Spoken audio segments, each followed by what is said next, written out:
Hello guys.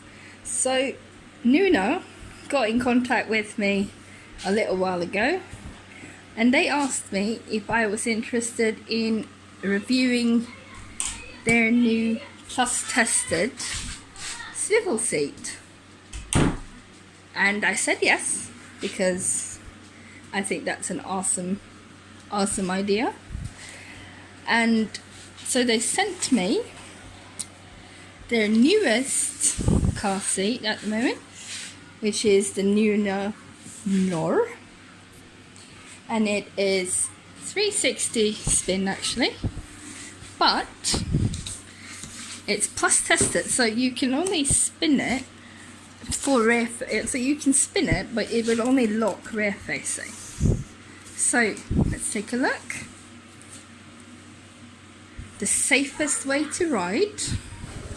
Nuna has adopted a love for extended rear facing, which we also think is very important, and it's always wonderful when the manufacturers are embracing the safest way for children to ride.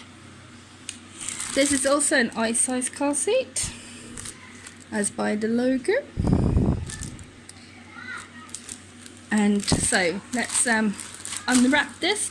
I got it in the color caviar, which is a black type. So let's unwrap this and see what it looks like. There we go.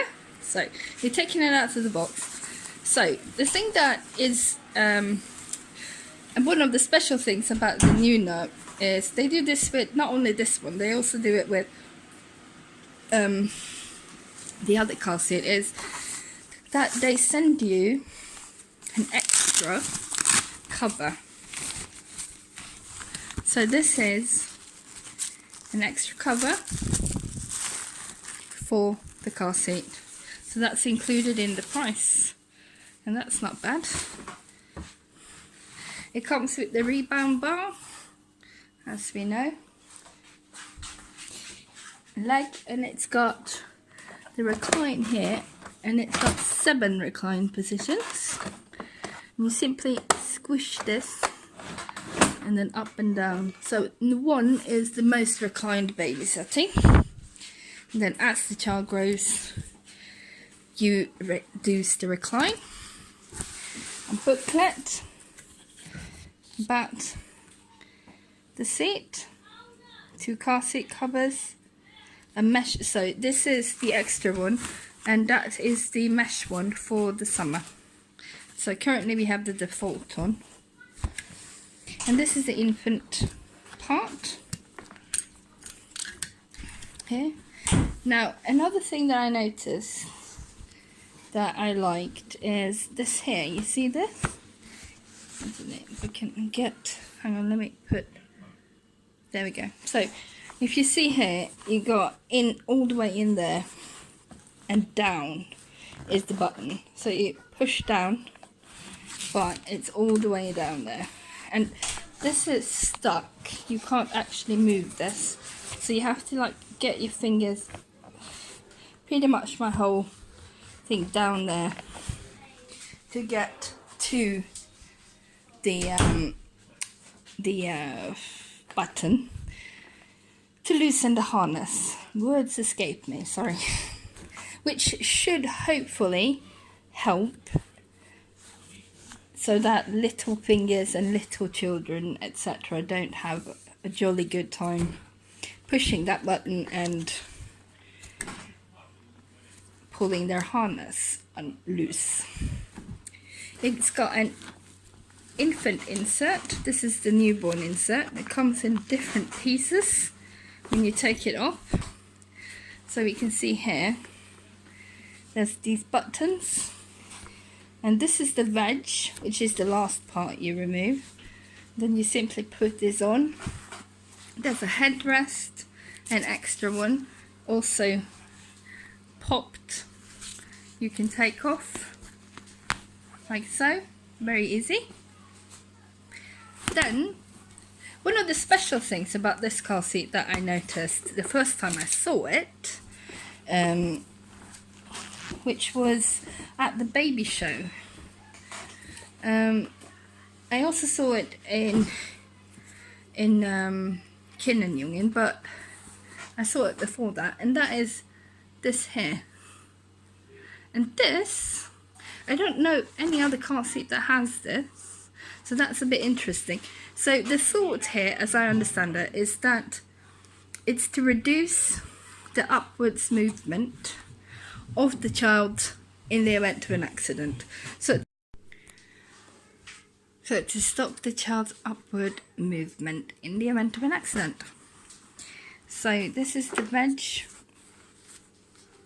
alone, which is the last piece that we remove.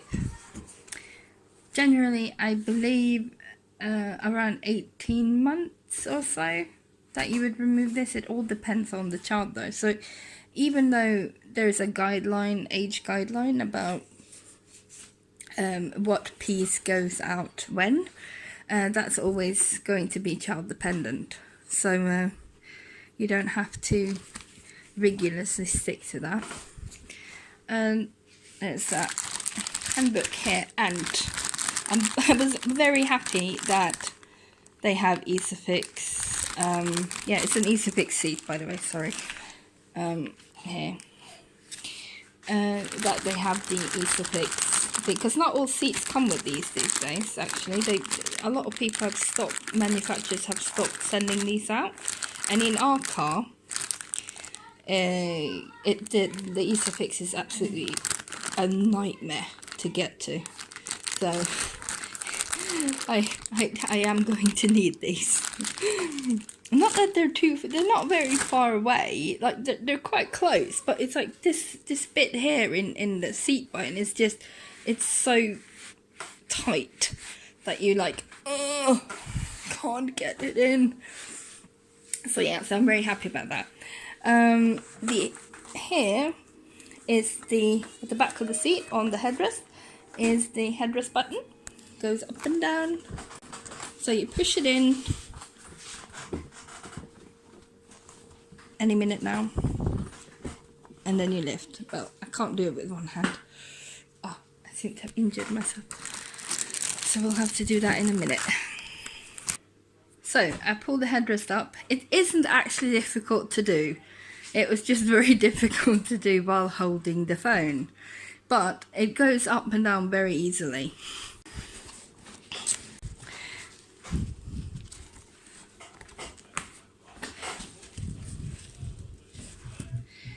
These are quite thick.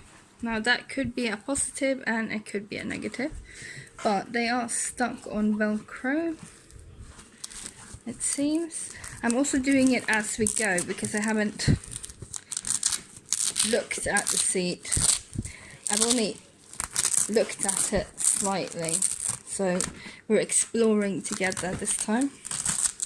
I'm not too familiar with Nuna, which is always exciting because it's a manufacturer that I've not worked with before. So, oh yeah, so you can see here, this is stuck on Velcro. So you just, you know, very easy to undo. So basically you can move these up and down so that they are always at the correct height. One of the problems that a lot of people get with these chest pads is that they scrunch up like this, all under the headrest and like that, and then you won't get a very good fit for the baby, especially for the younger ones.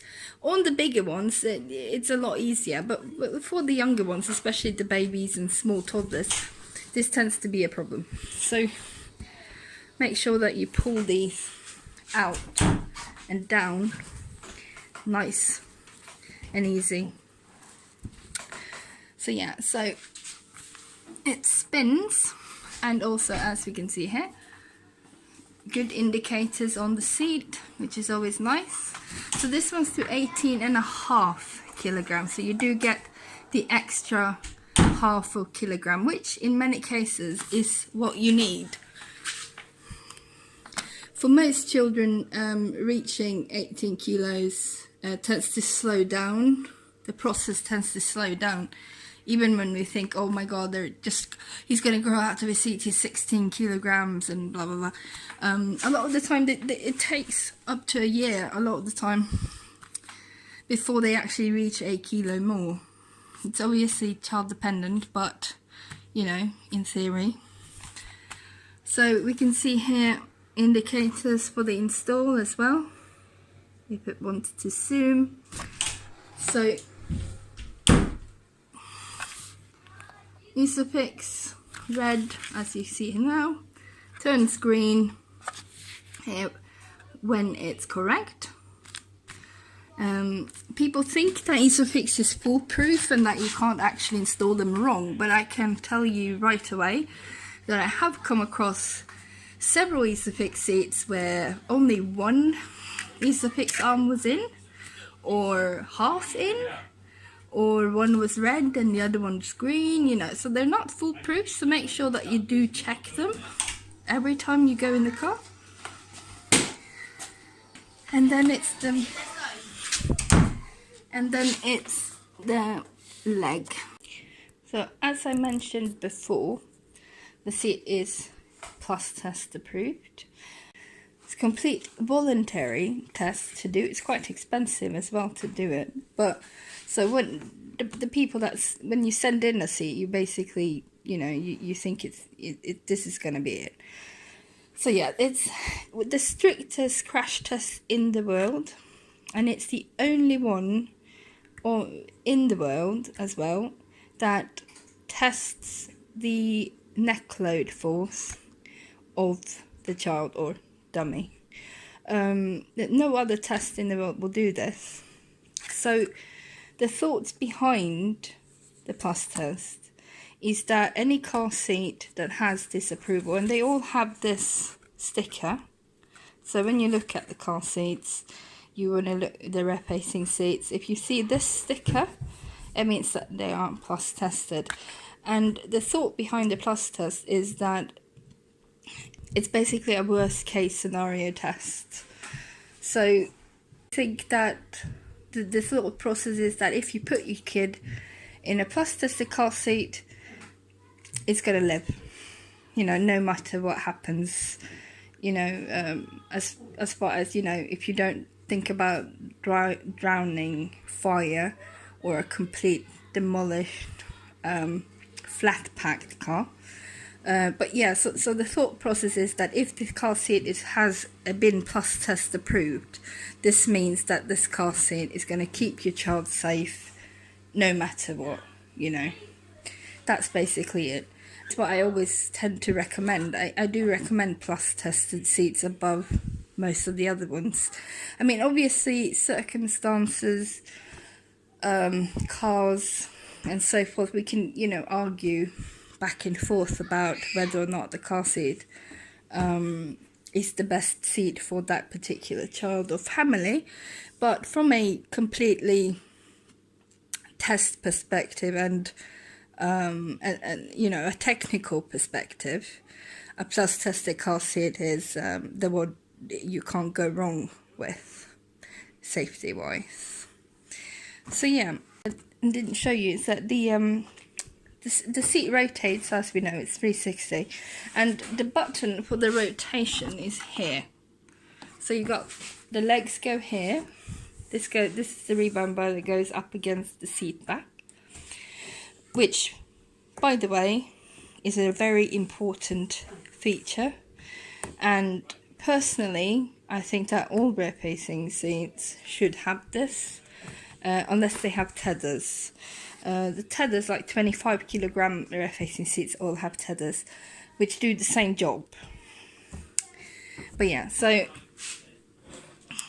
you push this like so, and then it spins around, so you can stand here, or if it's a 3-door car, some would do it like this from the front, etc. And you will notice, you will notice that it doesn't actually lock anywhere else. But there you heard it. There it locked. You want to look out for that sound. That's the sound. You want to look out for that one. That means, and always, you know, check. Because I have seen, believe it or not, sadly, I have seen people drive around with their seat like this. You know, not this particular one, and I won't name names, but yeah, I have seen seats that have been where the person that put the child in the seat left the seat like this, and sometimes even like that. I mean, come on. So there we go. A lot of parents wonder about legroom. I have an article on my website about leg space, which I implore you to actually read if you believe that rear-facing children will have issues with legroom, because there's no such thing. Excuse me. There is no such thing. Now, I saw another review on, was it NetMoms? I think so. There was a review before, because I wanted to check, you know, what other people have brought up when they have reviewed the seat. People that don't necessarily do this for a living, you know, just normal parents, and what they think, because that, after all, is the everyday sort of thing that we meet up with. And there was some concerns about legroom on that review, and about, you know, putting the recline, less recline for the child as they grow up because of legroom. But I just have to say that you don't have to worry, because the legroom isn't a problem. I mean, this is actually quite a lot of, this is nice good space here. They will throw their legs on the sides. They will put them up against the side. I mean, if you look in my article, I have lots of pictures. And it's not a problem. And it's not dangerous. They don't break legs rear facing. I feel like I keep repeating myself in the leg breaking area, but the thing is that children don't break their legs rear facing, they break them forward facing. So if that's what you're afraid of, and only that, then really you should definitely keep rear facing, if that was the only thing, you know, if you look away from the other benefits. It makes no sense to turn them. But the other thing about the recline is that the older the child gets, the more weight and the more upward movement they will have. So it's probably why Nuna decided to you know, design it like this. I've never, like I said before, I've never actually come across another seat that had this wedge design. So that's interesting. But children are safer the more upright they are. So it makes absolutely zero sense from a safety perspective, as well as, you know, a comfort, to have a 3-year-old lie back like an infant and a toddler. You know, put them up. You know, they should sit in the car seat. Also, this decreases the amount they move upwards, so it's safer and better for them. Let's see, is there anything else quickly? Yeah, quickly, this here, I see a lot of people don't know what these are for. Lots of car seats have them in different rarities, but so this is where you put the harness when you unbuckle. So you stick it in here like that, and it keeps it out of the way when you need to put the kid in and out. And this decreases the chance of twisting the harness, because it's not going to fall, be loose around and, you know, bugger about. So just do that, and there you go. Easy peasy. It seems like a very comfortable seat. It's very... Now, I did try my 6-year-old in it, and he's going to try it again. He's too heavy but he did fit it. He's also too tall. It's a ice size seat, so it's outgrown at 105 centimeters, and he's about 120. So and he still fits in it. But that should give you a look on, and he's 6, so that should give you a look on whether or not it will last. Obviously there is the 105 centimeters outgrowth and 18.5 kilograms, but for dinky children, it's not so far a bad thing. So let's try it in the car and see how much space it takes up and how that goes. Let's take a look.